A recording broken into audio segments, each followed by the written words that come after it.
Karl von Habsburg is born. He has almost no chance to be emperor. There's about 5, maybe even 6, depending on how you calculate it, men, and then their sons who would get in the way, who would come to the throne first. So, practically speaking, he really had no chance of becoming emperor. He certainly wasn't groomed for the job. But through an odd succession of odd deaths of all these men, he eventually came to the throne. Very Catholic, very reverent of the Holy Eucharist, the Blessed Sacrament, daily Mass, daily Rosary, devoted to Our Lady, very Marian, and devoted to the Sacred Heart of Jesus. Now I want to bring you, now by the way, my talk is a 6-hour talk. The good news is it's not tonight. Because you're waiting for dinner. It's 10-hour talk or I have 10 minutes? Oh boy.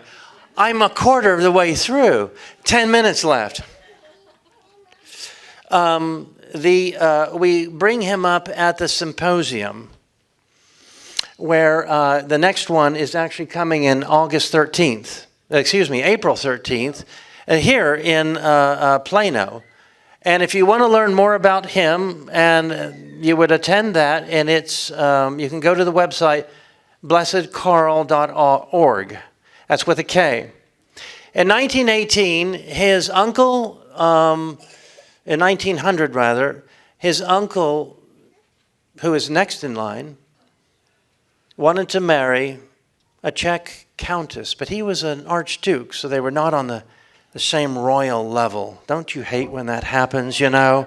You fall in love and think, oh, she's just a commoner. Well, she wasn't actually. She was a countess, but he was not allowed to marry her. He needed the emperor, the old Kaiser Franz Josef's permission, who denied it for 2 or 3 years. Finally, he was allowed to marry her on condition that he renounces the throne for his sons, not himself, his sons, and she could not consider himself empress. His love was so deep, Archduke Franz Ferdinand, that he went along with that.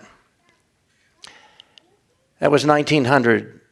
In 1911, Karl becomes engaged with Zita of the House of Bourbon-Parma. This goes back to the days before there ever was an Italy. We talk about Italy and this and Italy that, and I'm Italian.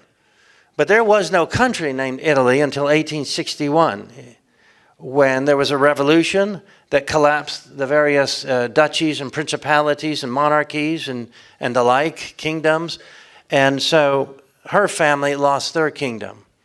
And they had family in France and family in Parma, which is now just a city. On their wedding day, he looks at his wife and say, now, this is Blessed Karl. Now we help each other get to heaven. He was, frankly, unlike me, always saintly. I wasn't always saintly. I'm very saintly now. Humility is actually my forte, you might say. But